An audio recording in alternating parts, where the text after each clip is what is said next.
오늘은 어떤 제목이냐면 열방을 위한 별 소원 기도입니다. 열방을 위한 별 소원 기도. 먼저 생각하고 있는 내용들이 많기 때문에 본론으로 들어가기 전에 어떤 말씀으로 조금 우리의 생각을, 저는 생각을 많이 하고 있지만 지금 여기 들으시는 분들은 제가 지금 생각해온 내용들에 대하여 아무것도 생각한 바가 없으시기 때문에 같이 생각을 일으키기 위하여 몇 가지 생각할 내용들을 던져보겠습니다. 엄마가 좋아요, 아빠가 좋아요는 비교할 수 없는 질문이지만 그래도 어떤 때는 엄마가 더 중요하고 엄마가 더 좋을 때가 있고 어떨 때는 아빠가 더 중요할 때가 있습니다. 예를 들어서 요즘에 이제 교회 진함을 읽고 있는데요. 어린이 기도력에 보면 루마니아 독재 정권에서 이렇게 탈출해 오는 가족 이야기가 있습니다. 어떤 공산치하나 어떤 탈출해야 되는 입장에 살아가고 있는 사람들이 아버지가 혼자 만약에 결정을 하게 되면 가족들에게 이제 우리는 이 나라를 떠나야 된다, 탈출하자라고 할 때 만약에 엄마가 떠나기를 원하지 않으면 둘 사이에 갈등이 생기겠죠. 그러면 자녀들에게 물어보겠죠. 그러면서 아빠나 엄마가 이렇게 물어볼 거예요. 너네들은 아빠가 좋냐, 엄마가 좋냐? 그러면서 아빠를 따르겠냐, 엄마를 따라서 이게 남겠냐? 이렇게 물어볼 수밖에 없게 되겠죠.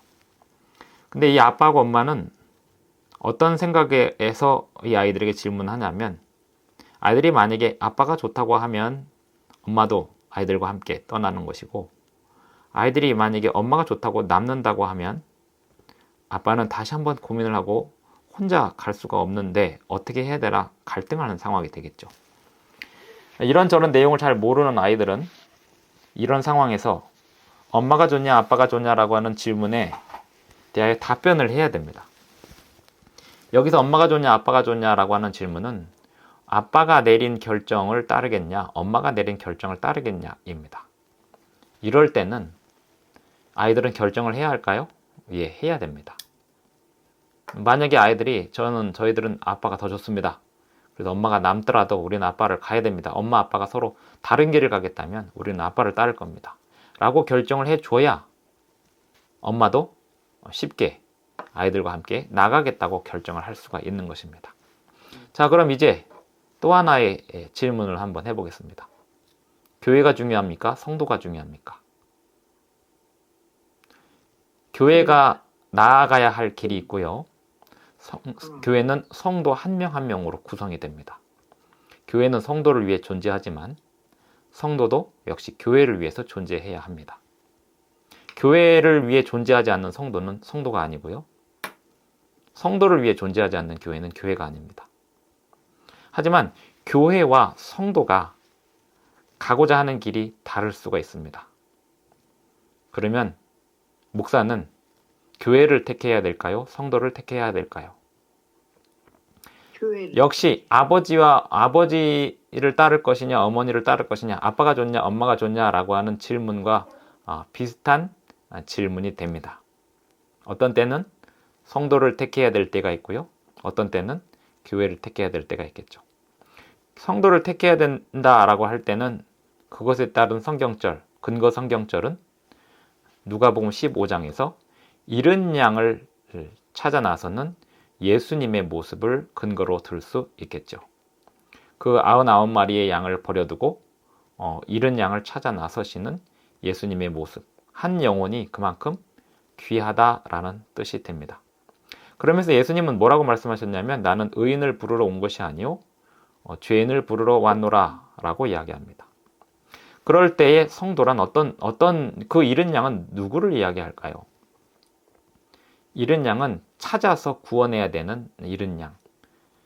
그러면 찾아서 구원해야 되는 잃은 양은 바깥에만 있는 게 아니고 교회 안에도 있을 수 있습니다. 10 드라크마 동전에 비유해서 집안에서 잃어버린 바 된 그 한 성도, 그리고 집을 나간 탕자, 그것이 누가복음 15장에서 말하는 성도가 중요하다라고 하는 교훈입니다. 그런데 자, 교회가 중요하냐 성도가 중요하냐라고 할 때 그 성도가 더 중요하다라고 이야기하면 문제가 되는 구절들이 또 있습니다. 누가복음 12장을 보시면 누가복음 12장 51절에 보면 제가 한번 읽겠습니다. 내가 세상에 화평을 주려고 온 줄로 아느냐? 내가 너희에게 이르노니 아니라 도리어 분쟁하게 하려 함이로라. 예, 물론 사도 바울은 바울의 편지서에서 화평을 조추라 라는 말씀을 하였고 팔복에도 화평케 하는 자는 복이 있나니 하였습니다. 화평을 따르라. 언제든지 화평케 하라. 이렇게 말씀하고 있는데요. 예수님은 여기서 화평을 주려고 온 것이 아니다라는 이야기를 합니다. 성도 간에 또 가족 간에 화평을 추구하느라 하나님의 진리를 잃어버릴 수 있는 위험성이 항상 있다는 것입니다. 교회가 가야 할 길과 그 성도가 바라는 바가 다를 때 그 성도의 마음을 따를 것이냐 아니면 성도를 잃어버릴지라도 교회는 가야 할 길을 가야 하냐 이거죠. 마태복음 10장 37절을 보겠습니다. 마태복음 10장 37절입니다. 36절부터 보면 사람의 원수가 자기 집안 식구리라 했습니다. 오늘날 많은 성도들이요, 교회를 안 나오는 이유가 집안 식구들 때문에 안 나옵니다. 가정의 평화를 위해서. 같이 망하는 거죠.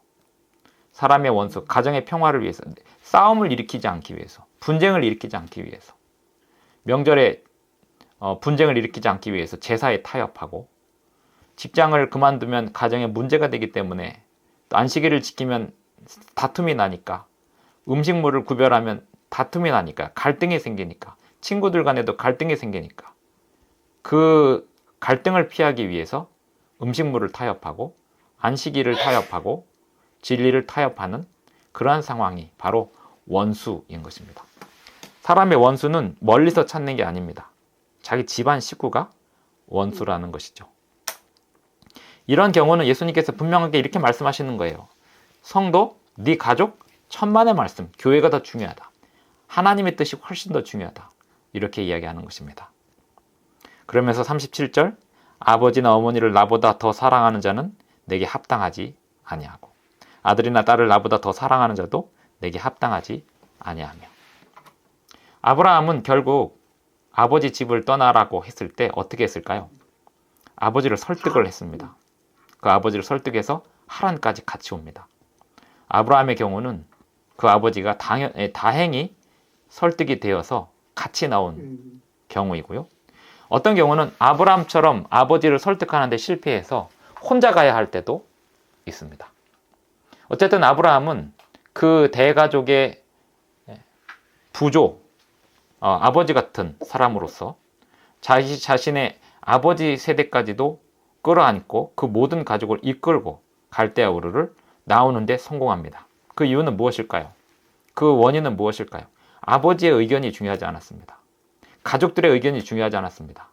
하나님의 의견이 우선이었습니다. 우리는 이 아빠가 좋아, 엄마가 좋아 라고 하는 이 무서운 질문 앞에서, 교회가 중요해, 성도가 중요해 라고 하는 이 무서운 질문 앞에서 엄숙하게 그때그때 판단을 잘 하지 못하면 우리는 가족 때문에 우리 신앙을 잃어버릴 것이고요. 또 우리 신앙을 지키겠다고 우리 가족을 잃어버릴 수도 있습니다. 어떻게 둘 다 붙잡을지 우리는 항상 하나님 안에서 그 갈등 상황을 안고 가야 하는 것이 이 세상에서의 인생입니다. 38절에 보면 자기 십자가를 지고 나를 따르지 않는 자는 내게 합당하지 아니하다. 자기 십자가가 뭘까요? 매번 아빠가 좋아, 엄마가 좋아를 결정해야 되는 상황이 십자가인 것입니다. 우리 가족이 중요하냐? 우리 교회가 중요하냐? 교회에 헌금을 내야 되는데 내가 헌금을 내자고 하면 우리 가족들이 갈등이 될까봐, 11조를 온전히 구별하자고 하면 우리 가족 간에 싸움이 날까봐, 말을 못 꺼내고 있는 상황이라면 이것 또한 십자가인 것입니다. 또 교회를 위하여 이런 일을 하자고 이야기할 때 가족 간의 갈등을 피하기 위하여 그 일을 말을 꺼내지 못한다면 그것 또한 자기 십자가인 것입니다. 그냥 단순하게 그냥 그때그때 느끼는 대로 선택하는 것은 십자가를 내려놓는 것입니다. 십자가를 짊어지고 간다는 것은 예수님 오실 때까지 이 갈등 상황을 계속 안고 가는 것입니다. 어떤 게 더 중요한 선택인지 끊임없이 고민하는 것입니다. 우리가 이제 이 갈등이 중요하다는 사실을 생각하게 되었으니까요. 오늘 본론으로 들어가서 하나님께서 아브라함에게 별을 보라고 하신 진짜 이유가 무엇인지를 살펴보겠습니다. 하나님께서 아브라함에게 별을 보라고 했습니다. 우선 창세기 1장에 보면 창세기 1장 하나님이 광명체들을 만드시고 그것들을 통하여 징조를 주시겠다고 했습니다. 1장 14절 하나님 이르시되 하늘의 궁창에 광명체들이 있어 낮과 밤을 나뉘게 하고 그것들로 징조와 계절과 날과 해를 이루게 하라. 자, 계절과 날과 해, 징조. 이것들의 특징은 보편적이다라는 것입니다. 특정 지역에 국한되지 않고 해와 달과 별이 보여주는 징조들. 물론 계절은 없는 나라도 있고 해와 달이 보여주는 일식과 월식은 특정 지역에서 일어나지만 낮과 밤 그리고 추움과 더움 이러한 이 일기 현상은 이 지구상에 사는 한 어디서나 끊임없이 벌어지는 일이고 일식과 월식도 시간차에 따라 다를 뿐이지 지구상 어디에서나 볼 수 있는 때에 따라서 다음 주에는 텍사스를 중심으로 미국을 중심으로 일식이 있겠지만 또 얼마 있다가는 아시아를 중심으로 일식이 있겠죠. 개기 일식, 달이 태양을 완전히 가리는 그 개기 일식이 미국에서 다음 주에 있기 때문에 미국에서 있는 그 일식을 통하여 사람들은 어떤 징조에 대해서 생각을 하게 될 겁니다. 미국 전역에서 그 일식을 보게 될 거고요. 캐나다에서도 보게 될 텐데 모든 사람이 보게끔 하는 징조가 해와 달과 별들이 보여주는 징조입니다. 광명체들이 하늘의 궁창에 있어 땅을 비추라. 광명체들을 통해서 보여주시는 징조의 의미는 하나님은 어떤 특정인만을 위해 존재하지 않는다는 사실입니다. 누구에게나 하나님은 당신의 징조를 보여주시길 원하신다는 것입니다. 이것이 창세기 1장에서 이야기하는 거고요. 창세기 15장을 보시면 창세기 15장입니다. 창세기 15장 1절에 보면 이후에 여호와의 말씀이 환상 중에 아브라함에게 임하여 이르시되 아브라함아 두려워하지 말라. 나는 네 방패요 너의 지극히 큰 상급이니라. 왜 아브라함에게 두려워하지 말라고 했냐면 이 앞장에서 아브라함이 롯을 구출하느라고 본의 아니게 원치 않는 전쟁에 가담하게 되어서 롯을 구출하고 돌아왔는데요. 이렇게 되놓으니까 아브라함이 그 지역에서 아주 유명 인사가 되어버렸습니다. 어떤 전쟁을 잘하는 사람이 되어버렸죠. 그리고 아주 막강한 군사적 지도자가 되어버렸습니다. 본의 아니게 사람들에게 존경을 받죠. 그런데 이렇게 되면 아브라함을 존경하는 사람도 있지만 아브라함이 불편해지는 사람이 분명히 생깁니다. 지역에서 군사적인 지도자가 된다는 것은 무서운 일이 아닐 수 없습니다. 그 다음부터는 자객을 조심해야 되고 자신의 생명을 조심해야 되고 자신의 그 가족들의 안위가 걱정이 될 수밖에 없습니다. 그래서 아브라함이 두려움에 떨고 있을 때 롯을 구출했지만 아브라함 자신은 두려움이 생겨버렸습니다. 두려움에 떨고 있을 때 하나님께서 아브라함에게 걱정하지 말라고 이야기합니다. 그러자 아브라함이 빨리 내 후사가 결정이 돼야 될 텐데 내 아들이 없습니다. 이게 무슨 뜻이냐면 나는 이제 곧 사람들의 표적이 되기가 쉽고 누군가로부터 원수가 되기가 쉬운 상황이 돼버렸고 그러니 내가 죽더라도 이 가업을 이을 하나님께서 약속하신 그 후손 있어야 되는데 지금 나한테는 없지 않냐고.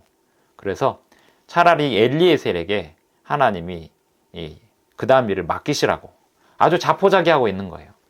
나는 이제 죽게 생겼고 아직 애도 없고 이런 상황입니다. 그때 하나님께서 아브라함에게 5절에 보면 그를 이끌고 밖으로 나가 이르시되 하늘을 우러러 뭇 별을 보라는 거예요. 셀 수 있나 보라. 또 그에게 이르시되 내 자손이 이와 같으리라. 사람들은 이 성경절을 일반적으로 세상 사람들은, 일반 기독교인들은 어떻게 이 성경절을 해석하냐면 유대인이 많을 것이다 이렇게 해석을 합니다. 하지만 이 성경절은 유대인이건 이방인이건 아브라함의 자손, 믿음의 자손들, 사도 바울이 설명을 하죠. 우리가 믿음 안에 있으면 다 아브라함의 자손이라고요. 여기서 말하는 이 별처럼 너의 자손이 많을 것이다 라고 하는 이 말은 아브라함이 자신의 육신의 자식에게서 나온 육신의 자식이 아닌, 이미 자식이 없는 상황, 아직 자식이 없는 상황이니까 자신의 자식이 육신의 자식이 아닌 엘리에셀을 자신의 후계자로 생각하고 그 엘리에셀에게 그 다음 일을 이어가도록 하나님께 부탁을 하고 있는 상황에서 걱정하지 마라. 네 몸에서 여기 보면 네 자손은 엘리에셀뿐만 아니라 별처럼 많을 것이다. 이렇게 얘기하고 있는 거예요. 지금 여기서는 아직은 이삭에 대한 구체적인 약속은 주지 않으시고 너의 자손이 많을 것이다. 이렇게 이야기합니다. 그를 이끌고 밖으로 나가 이르시되 하늘을 우러러 뭇 별을 셀 수 있나 보라. 또 그에게 이르시되 내 자손이 이와 같으리라. 6절 아브라함이 여호와를 믿으니 여호와께서 이를 그의 의로 여기시고. 이렇게 하여 아브라함에게 별에 대한 약속을 주십니다. 이것으로 끝나는 게 아니죠. 그 다음 내용은 넘어가서 이삭으로 가겠습니다. 이 별에 대한 이야기는 여기서 간단히 끝나지 않습니다. 22장 이삭과 관련하여서 22장 1절에서 그 일 후에 하나님이 아브라함을 시험하시려고 그를 부르시되 아브라함아 하시니 그가 이르되 내가 여기 있나이다. 여호와께서 이르시되 내 아들 내 사랑하는 독자 이삭을 데리고 모리아 땅으로 가서 내가 내게 일러준 한 산 거기서 그를 번제로 드리라. 예, 여기서 지금 하나님은 아브라함에게 이렇게 물어봅니다. 교회가 중요하냐? 네 아들이 중요하냐? 아브라함에게 있어서 아들은 성도이죠. 아브라함은 목사입니다. 하나님은 아브라함에게 물어봅니다. 성도가 중요하냐? 교회가 중요하냐? 이 질문이 너무 비약일까요? 교회라고 하는 것은 하나님의 뜻을 이어가는 게 교회입니다. 교회는요, 사람으로 구성이 되지만 사실은 하나님 보시기에는 사람 없어도 교회는 존재합니다. 하나님이 모세에게 뭐라고 했냐면 이 백성 다 죽이고 다시 시작하자. 너 하나만 있으면 된다. 하나님은요, 한 사람만으로도 교회를 만드실 수 있습니다. 딱 한 사람만 있으면 됩니다. 예레미야서에 보면 이 성에 한 사람만 있으면 내가 이 성을 사하겠다. 예레미야 5장을 읽어보겠습니다.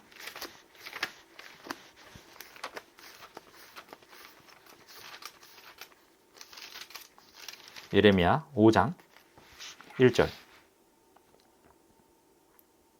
너희는 예루살렘 거리로 빨리 다니며 그 넓은 거리에서 찾아보고 알라. 너희가 만일 정의를 행하며 진리를 구하는 자를 한 사람이라도 찾으면 내가 이 성읍을 용서하리라. 하나님은 한 사람을 찾으십니다.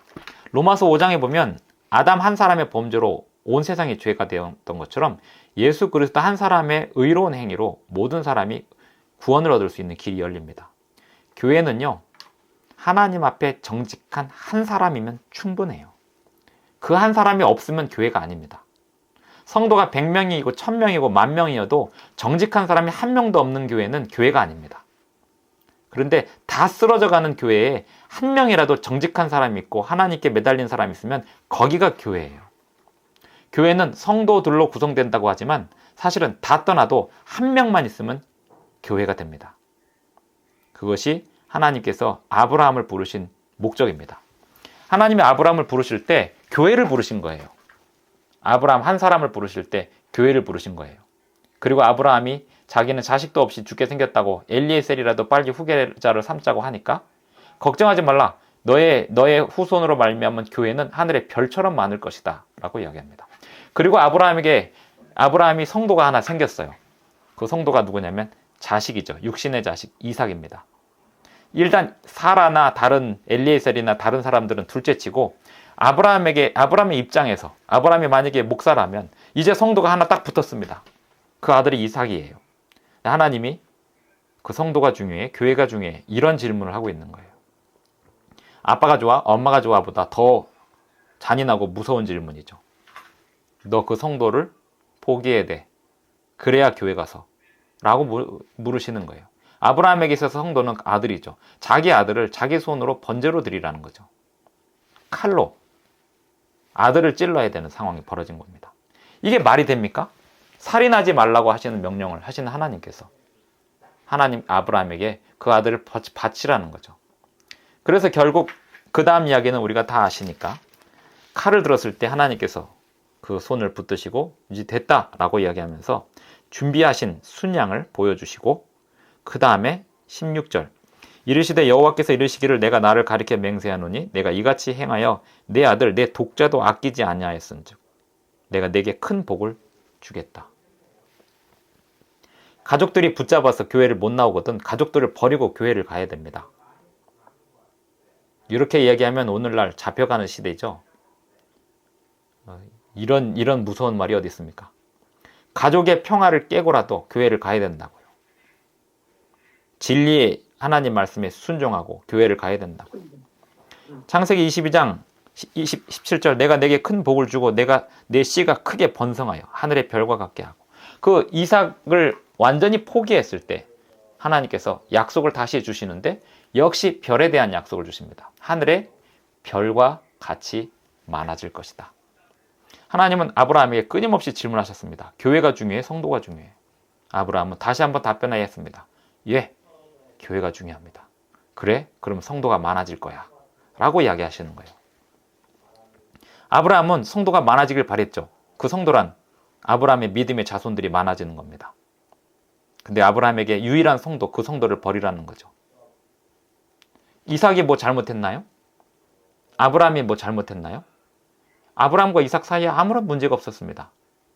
하지만 아브라함에게 있어서 그 아들은 아들이기 때문에 하나님이 극심한 시험을 허락하셨습니다. 아들까지도 포기할 수 있어야 됐냐 이거죠. 예수님이 만약에 가족을 생각했다면 십자가를 지셨을까요? 자신 어머니가 과부인데 아들도 죽게 생겼는데 어머니가 불쌍하다고 생각하면 죽지 말아야죠. 예수님이야말로 교회가 중요하냐 성도가 중요하냐를 놓고 질문을 하시는 분이었어요. 엄마가 중요해? 하나님의 나라가 중요해.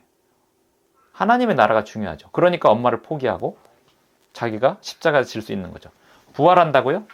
예, 부활하도 40일 만에 하늘나라로 올라가실 거고 그 마리아를 포기해야 했습니다. 그리고 나서 사도 요한에게 맡기죠. 요한에게 그 마리아를 부탁합니다. 독립운동하는 사람들은 자신의 가족들을 다른 사람에게 맡기고 자기는 죽음의 길로 들어섭니다. 그들은 누가 더 중요했을까요? 가족이 중요하나요? 나라가 중요하나요? 나라가 중요하죠. 하나님의 나라, 하나님의 뜻, 가족보다 중요합니다. 우리는 그것을 분명하게 항상 인식하고 있어야 결국 가족도 구원할 수 있습니다. 26장 4절 아브라함과 이삭은 그렇게 마무리가 됩니다. 그리고 26장에 보면 이삭도 어려움에 처하게 됩니다. 26장 1절 아브라함 때 첫 흉년이 들었는데 이삭 때 또 흉년이 듭니다. 지금 아브라함과 이삭은 하나님이 약속하신 가나안 땅에 와서 살고 있는데 거기서 뭐 먹고 사는 게 편안해지는 게 아니고 흉년이 들어요. 하나님 말씀에 순종해서 살고 있는데 어려움이 와요. 그러면 이렇게 어려움이 오면 누가 비웃을 수밖에 없을까요? 가까운 사람들이 비웃을 수밖에 없어요. 예수님 믿고 하나님 잘 믿고 순종했는데 고작 이런 인생이야? 라고 빈정될 수 있죠.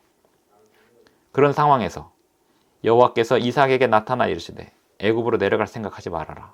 왜냐하면 애굽은 그 가뭄에 대하여 대비가 잘 돼 있는 나라였습니다. 애굽의 나일강의 물을 끌어들여 갖고 수로를 통해서 도시로 물이 항상 연결이 되어 있는 그런 곳이었습니다. 제가 미국에 3년 전에 갔을 때 그 마을에 수로를 보고 깜짝 놀랐어요. 이 마을에 비가 안 오는 지역인데 물이 걱정이 없는 이유가 있구나. 수로들이 끊임없이 공급이 되고 있는 거죠. 애굽하고 똑같아요.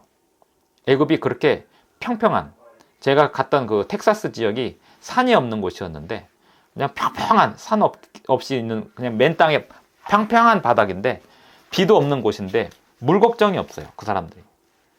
왜일까요? 수로를 통해서 물이 계속 가고 있는 거죠. 어디선가. 애굽이 그런 나라였습니다. 그런데 물 걱정이 없는 곳이니까. 근데 가나안 땅은 산이 많은 곳이고 수로를 만들 수 있는 상황이 아니에요. 수로를 만들면 끌어서 올려야 되고 산에서 내려오는 물, 비가 내려야 그 물이 이제 식생활에 필요한 물, 식수가 되고 골짜기에서 물이 흘러야지 되는 그런 산 골짜기가 많은 곳이 가나안 땅이었습니다. 그러니 애굽에 가는 게 낫겠다라는 생각이 들 때쯤 하나님께서 아브라함에게 말씀하셨던 것처럼 이삭에게도 똑같이 말씀하십니다. 4절, 내 자손을 하늘의 별과 같이 번성하게 하겠다. 이삭이 무슨 생각하는 상황이었을까요? 뭐 이러다가는 뭐 아브라함과 이삭 여기서 다 굶어 죽겠는데 애굽이라도 가서 살아야 되지 않을까? 이런 생각을 하게 되겠죠. 그런데 여기 머물라는 거죠. 꼼짝 말고 여기서 버티라는 거죠. 내 자손을 하늘의 별과 같이 번성하게 하며 이 모든 땅을 내 자손에게 주리라. 내 자손으로 말미암아 천하 만민이 복을 받으리라. 이 말은 천하 만민이 복음의 영역 안에 들어가겠다, 이런 뜻입니다. 그러면서 그 천하 만민에게 복음이 전파되는 것을 별로 이야기합니다. 아브라함, 이삭 다 별에 대한 약속을 받았어요. 그리고 이 이야기는 자식들에게 전달이 됩니다. 이삭의 아들 야곱에게 전달이 되고 야곱은 그 자식들 중에 12명의 아들에게 다 이야기했겠지만 이 이야기를 가장 주의 깊게 들은 사람이 요셉이었습니다. 그래서 요셉은 하늘의 별들을 볼 때마다 아브라함에게 하셨던 별 약속, 이삭에게 하셨던 그 별에 대한 약속, 그래서 요셉의 생각 속에는 별은 하나님의 자손들이에요. 그래서 창세기 37장에 요셉은 이런 꿈을 꾸는 겁니다. 꿈은 생각하는 대로 꾸는 거예요. 창세기 37장 9절, 요셉이 다시 꿈을 꾸고 그의 형들에게 말하여 이르되 내가 또 꿈을 꾼즉 해와 달과 11별이 내게 절하더이다. 그러면서 그 꿈을 들은 모든 사람들은 다 알아들었어요. 11별? 11별이면 형제들이 11명인데 그것뿐만이 아니에요. 숫자 때문만은 아니에요. 별은 하나님의 자손들을 상징한다는 것을 이 가문은 다 알고 있었어요. 그래서 별은 자식들이 많아지는 것은 별이 많아지는 것으로 인식을 하고 있었습니다. 11별이 너한테 절을 한다고? 우리가 너한테 절을 한다고? 여기에 화가 난 형들이 요셉에게 적개심을 품게 되었죠. 별은, 하늘의 별들은 하나님의 약속, 천하 만민이 복을 받는다는 약속을 상징합니다. 그래서 하늘의 별을 보라는 약속은 너와 네 육신의 자손만 구원받는다는 생각이 아니에요. 아브람과 이삭과 야곱이 하나님께 받아서 감당해야 했던 것은 너의 자손들로 말미암아 천하 만민에게 복음이 증거될 것이다. 이것이 별을 통해서 주셨던 약속입니다. 민수기 24장에 보면 갈대아 우루 지역에 살고 있었던, 이방인 지역에 살고 있었던 하지만 선지자였던 발람이라는 사람이 발락에게 가서 이런 예언을 합니다. 이 발람은 결국 자신의 욕심 때문에 망했지만 이 발람이 한 예언은 나중에 후대에 굉장히 중요한 역할을 합니다. 민수기 24장, 발람은 갈대아 우르에 살고 있었던 이방인이에요. 이방인 중에도 선지자가 있었습니다. 마찬가지로 제사장도 이방인 중에도 있었어요. 아브라함이 11조를 바친 그 제사장의 이름이 뭐예요? 멜기세덱이잖아요. 멜기세덱은 아브라함의 가문이 아니잖아요. 살렘에 살았던 가나안 땅, 이방, 아브라함이 가나안 땅에 왔을 때 거기 가나안 땅에 살고 있는 모든 사람들은 다 이방인이잖아요. 그 멜기세덱은 이방인이란 말이에요. 아브라함의 혈통이 아니란 말이에요. 그런데 아브라함의 혈통이 아닌 그 멜기세덱에게 아브라함이 11조를 바치면서 하나님의 제사장으로서 대우를 하죠. 이게 뭘 의미하냐면 예수님은 멜기세덱의 그 서열을 반차를 따라서 제사장이 되었다, 이 말은 예수님은 이방인의 서열을 통해서 제사장이 되었다, 이런 뜻이거든요. 예수님은 유대인만의 제사장이 아니라는 거죠. 유대인의 왕으로 오셨지만 모든 이방인의 제사장으로 오셨다는 얘기를 멜기세덱을 통해서 히브리서에서 하는 거예요. 히브리서는 예수님이 하늘 성소에서 중보하시는 그 내용이 유대인만을 위한 게 아니다는 거예요. 멜기세덱의 서열을 따른 가나안 땅에 있었던 이방인 틈에 있었던 그 제사장, 발람은요, 이방인 틈에 있었던 그 선지자, 이방인 중에도 하나님을 믿는 선지자와 제사장이 있었습니다. 발람은 마지막에 유다처럼 멸망의 길을 갔지만 발람이 한 예언은 민수기 24장 17절에서 내가 그를 보아도 이때의 일이 아니며 내가 그를 바라보아도 가까운 일이 아니로다. 한 별이 야곱에게서 나오며, 이 예언이 굉장히 중요한, 성경에서 가장 중요한 예언 중에 하나가 되었습니다. 이 예언을 한 사람이 발람이라는 사실을 우리는 잊지 말아야 됩니다. 그가 타락하고 구원을 받지 못했지만 그의 입에서 나온 그 예언은 구약 성경에서 가장 중요한 예언이 되었습니다. 정말 창세기 3장 15절만큼 중요한 예언이 발람이 한 예언이에요. 한 별이 야곱에게서 나온다. 이것이 예수님에 대한 예언 중에서 가장 돋보이는 예언입니다. 왜 돋보이는지 아세요? 별 얘기를 하고 있기 때문이에요. 이 별 얘기가 왜 중요한지 아십니까? 별 얘기는 이방인을 위한 복음을 이야기하는 겁니다. 혈통적 유대인만을 위한 복음이 아니라는 거예요. 이 발람이 한 예언을 누가 깨닫게 되냐면 마태복음 2장을 보시겠습니다. 마태복음 2장에 보면 헤롯 왕 때에 예수께서 유대 베들레헴에서 나심에 동방으로부터 박사들이 예루살렘에 이르러 말하되 유대인의 왕으로 나신 이가 어디 계시냐. 자, 이 박사들은요, 어떻게 하여 이 별에 대한 궁금증을 가지고 여기에 나타나게 되었을까요? 시대의 소망 60쪽에 보면 한때는 하나님의 선지자였던 발람도 이들 박사의 계급에 속한 사람이었다. 동방 박사들과 같은 부류였다는 거예요. 시대가 달랐을 뿐이죠. 발람이 살았던 시대보다 동방 박사들의 1500년이 다른 시대지만 부류는 같은 부류였다는 거예요. 발람도 박사였고요. 발람은 박사이자 선지자였고요. 동방 박사들도 천문학을 연구하는 사람이었습니다. 발람이요, 한 별이 야곱에게서 나오며, 이 이야기가 그냥 하는 얘기가 아니에요. 발람도 별에 대한 정보를 알고 있었습니다. 한때는 하나님의 선지자였던 발람도 이들 박사의 계급에 속한 사람이었다.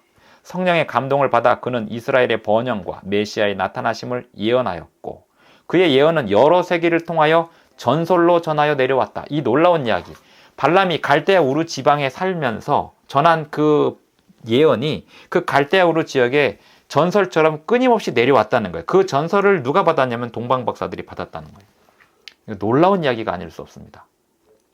유대인들을 통하여, 아브라함의 가문을 통하여, 모세를 통하여 그 가나안 땅에만 복음이 전해지는 줄 알고 있었는데, 발람이 예언한 그 예언이 갈대아우르, 아브라함의 본래 고향인 그 동네에 끊임없이 1500년 동안 전설로 쭉 전설처럼 내려왔다는 거예요.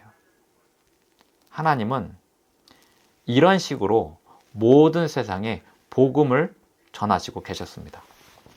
아브라함의 자손들이 착각하지 말아야 되는 것은 자기들만 구원받았다고 착각하지 말아야 했습니다. 자기들만 구원받는 일에 선택받았다고 착각하지 말아야 했습니다. 이것은요, 마지막 때 제7일 안식일 예수 재림 교인들도 똑같이 착각하지 말아야 됩니다. 하나님께서는 온 세상에 당신의 백성들을 경영하고 있습니다.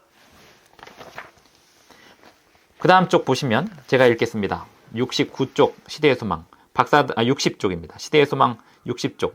박사들은 하나님의 영광이 베들레헴의 언덕을 가득히 채웠던 바로 그 밤에 하늘에 빛나는 신비한 빛을 보았다. 그 빛이 사라지자 광채나는 한 별이 나타나 하늘에 머물렀다.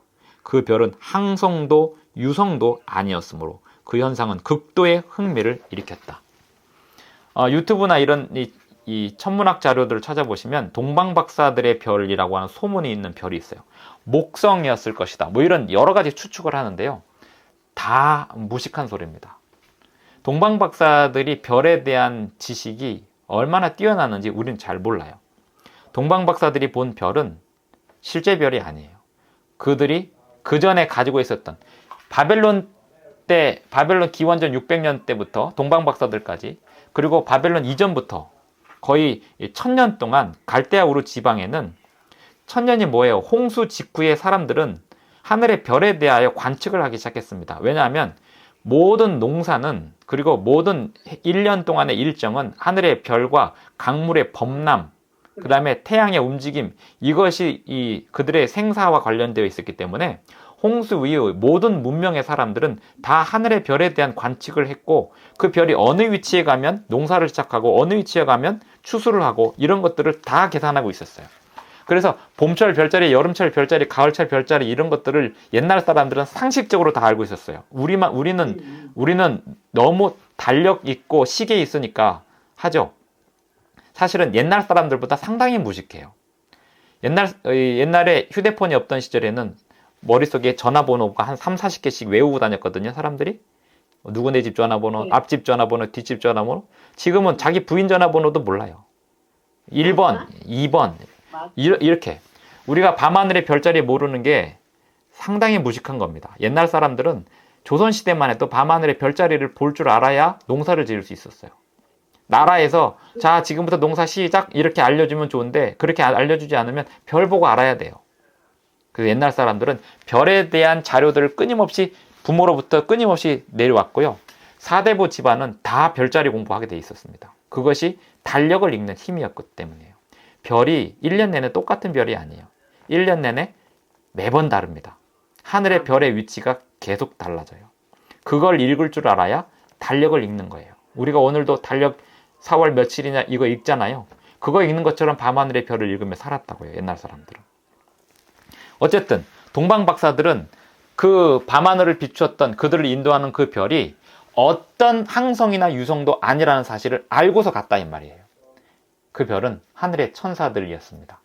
그래서 동방박사들이 그 별을 따라가게 된 것은 자기들이 그동안 봐왔던, 그 조상 대대로 내려왔던 그 어디에도 데이터가 없는 별이기 때문에 그 별이 발람 선지자가 예언한 그 별에 관한 안내 가이드일 것이라고 확신하고 따라갈 수 있었던 거예요. 그리고 나서 60쪽, 별을 보면서 가기 위하여 동방박사들은 밤에 여행해야 했다.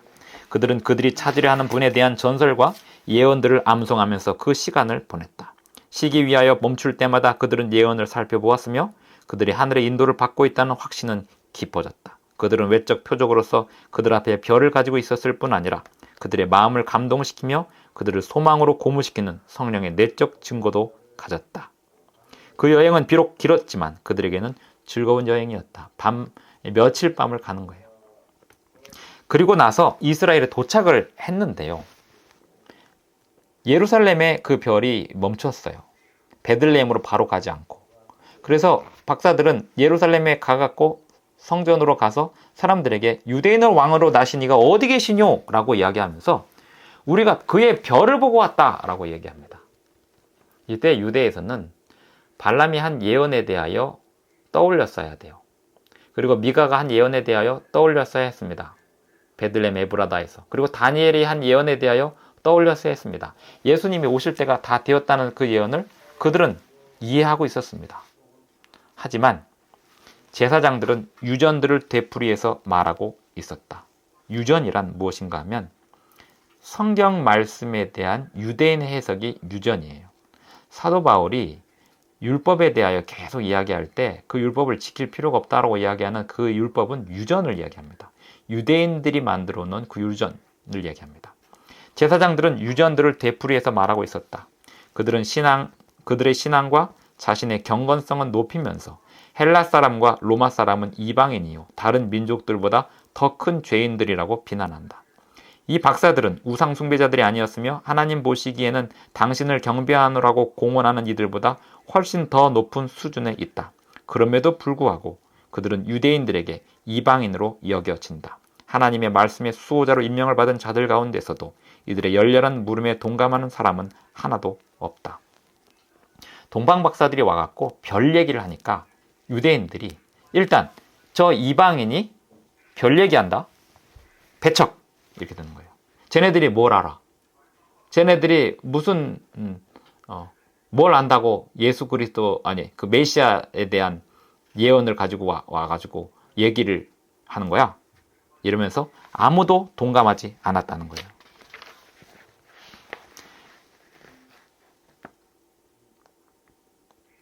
유대인의 교사들이 어떻게 반응하는지 보겠습니다. 이 학문이 높은 교사들은 그들이 이방인이라고 칭하는 자들에게 가르침을 받기 위해 자신들을 낮추고자 하지 않았다. 그들은 하나님께서 그들을 간과하시고 무지한 자들이나 할례받지 못한 이방 사람들과 교통하시리 만무하다고 말하였다. 그들은 헤롯 왕과 온 예루살렘을 흥분시키고 있는 그 소식을 경멸하기로 작정하였다. 동방 박사들이 와갖고 사실 이 동방에 박사들이 왔기 때문에 그들이 가진 부나 그들이 가진 명예가 그냥 뻔지르르하게 보이는 거죠. 그들의 말하는 말투에서나 또 그들이 어떤 행세나 이런 것들이 예루살렘에 소동을 일으킨 겁니다. 근데 예루살렘 사람들이 그 예루살렘의 교회 지도자들이 어떻게 말하나 보고 있는 거예요. 지금 이 박사들이 이야기하는 거는 메시아가 왔다는 거예요. 그 메시아를 보여달라는 거예요. 우리는 그 메시아가 왔다는 소식을 듣고 왔다는 거예요. 그 별의 인도를 받고 왔다는 거예요. 그런데 이 예루살렘에 있는 지도자들이 사람들이 막 흥분하고 있는 것을 가라앉히려고 시도합니다. 경멸하기로. 여기서 제사장과 랍비들이 그리스도를 거절하는 일이 시작되었다. 이때부터 그들의 교만과 완고함은 구주를 결정적으로 미워하기까지 자라났다.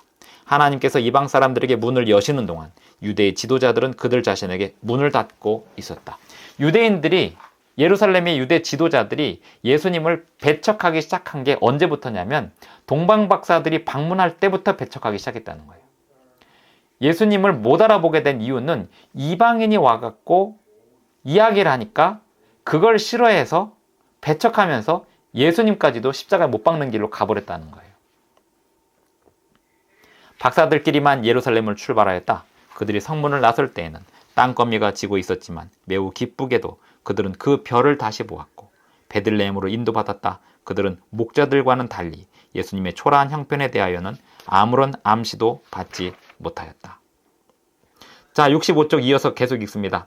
주께서는 이방 나라의 박사들이 가져온 예물을 통하여 애굽으로 가는 여행과 타향에서 우거하는 데 필요한 재정을 마련해 주셨다. 예수님이 아기 예수가 애굽에 피신을 가서 사는 그 생활 경비를 유대인들의 손에 의하여 제공하신 게 아니고 이방인 박사들이 제공한 그것으로 예수님의 생활비가 애굽에서의 생활비가 다 충족되었다는 거예요. 박사들은 구주를 환영하는 일에 첫째가는 사람들 중에 끼었다. 그들의 예물은 예수의 발 아래 받쳐진 최초의 예물이었다. 그 예물을 통하여 그들은 얼마나 귀한 봉사의 특권을 가졌던가. 만일 우리가 예수께 우리의 마음을 바쳤다면 또한 우리의 예물도 그분께 가져갈 것이다. 우리의 금과 은, 우리의 가장 귀한 세상의 재물, 우리의 최고의 정신적 영적 재능을 우리를 사랑하사 우리를 위하여 몸을 버리신 그분께 아낌없이 드리게 될 것이다. 아브라함에게 하셨던 별에 대한 약속, 이삭에게 하셨던 그 별에 대한 약속은 사도 바울이 이야기하고 있는 것처럼 모든 이방인들을 향하여 복음이 전파될 것에 대한 약속이었고, 요셉이 그 별에 대한 꿈을 꾼 것도 애굽의 복음이 증거될 것에 대한 약속이었습니다. 예언이었습니다. 결국 하늘의 별에 대한 이야기들은 전부 이방인에게 복음이 증거되는 이야기고요. 히스기야 때 해 그림자가 10도를 물러가죠. 15도를 물러가죠. 그것 때문에 누가 복음을 들을 수 있는 기회가 열리냐면 바벨론의 박사들이 복음을 들을 수 있는 기회가 열려요. 그래서 그걸 왔는데 히스기야는 그게 얼마나 신기한지 모르고 있고요. 그냥 하나님이 하시면 되지라고 단순하게 생각을 하고 있고요. 바벨론 사람들은 지금 해 그림자가 뒤로 물러가는 건 이거 기가 막힌 일이거든요. 이거는 있을 수 없는 일이거든요. 그래서 그것을 궁금증을 가지고 히스기야에게 온 거였어요. 근데 그 히스기야가 그 기가 막힌 일에 대하여 하나님께 영광 돌리기 전에 자신이 가지고 있는 창고를 다 보여주면서 엉뚱한 짓을 하게 되면서 히스기야가 하나님에게 선지자를 통하여 혼나는 일이 벌어지게 되죠. 하나님은 하늘의 별들을 통하여 모든 이방인들에게 징조를 보여주고 있어요.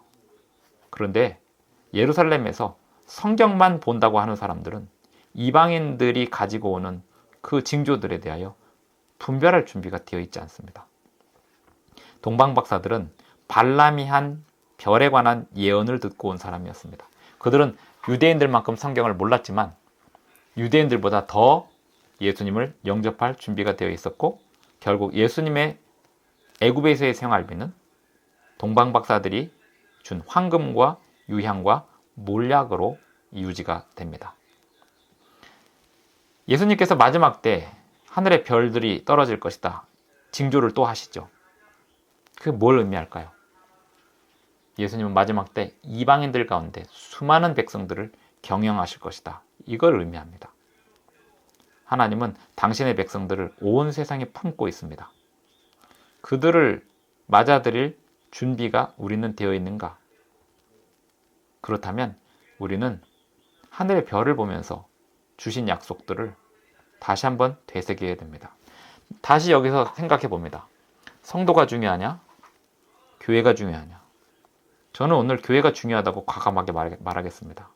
하나님 말씀에 온전히 순종하는 한 사람만 있으면 교인들 다 떠나도 걱정 안 합니다. 하나님은 한 사람을 통해서 교회를 다시 세울 수 있습니다. 그 한 사람은요, 하늘의 별을 읽을 줄 아는 사람이고 이방인들이 교회 들어오면 맞이할 수 있는 준비가 되어 있는 사람이고 자신의 감정이나 자신의 생활 형편에 상관없이 교회를 섬기는 일이 최선인 사람입니다. 가족들을 잃는다 하더라도 하나님 말씀에 순종할 준비가 되어 있는 사람 한 사람이면 그 한 사람을 통해서 의인이 있는 곳 한 곳에 20명이 있을 것이다. 100명이 있을 것이다. 선지자는 그런 얘기를 하고 있습니다. 지금 교회는 의인이 필요하지 다수의 성도들의 부흥이 필요하지 않습니다. 저는 그렇게 보고 있어요. 지금 안식일 교회가 안식일을 지키지 않는 안식일 교인들로 넘쳐나고 있습니다. 재림 교회가 재림을 기다리지 않는 재림 교인들로 넘쳐나고 있습니다. 이게 무슨 교회예요? 재림을 정말로 기다리는 한 사람이 아쉬울 상황이죠. 예수님의 말씀에 온전히 순종하는 그 한 사람이 아쉬운 순간이죠. 교회를 온전히 섬기는 그 한 사람이 지금 필요한 상황입니다. 하나님께서는 지금도 밤하늘의 별들을 통해서 우리가 알지 못하는 수많은 지역에서 당신의 이야기를, 메시지를 전하고 있습니다. 우리는 성경을 이렇게 많이 보면서도 예수님의 음성을 잘 못 듣는데 어떤 사람들은 성경을 한 번도 만져보지 못한 사람들은 하늘의 별을 보면서 하나님이 하시는 이야기를 듣고 있습니다. 나중에 동방박사들이 예루살렘에 나타났던 것처럼 하늘의 별을 보고 예수님을 만나러 왔다고 이야기하는 사람들이 우리 앞에 나타날 때 우리는 그들을 맞이할 수 있는 준비가 되어 있을까요? 만약에 우리가 그들을 거절하고 배척한다면 예루살렘의 지도자들처럼 결국 예수님의 재림도 배척하는 사람이 될 겁니다.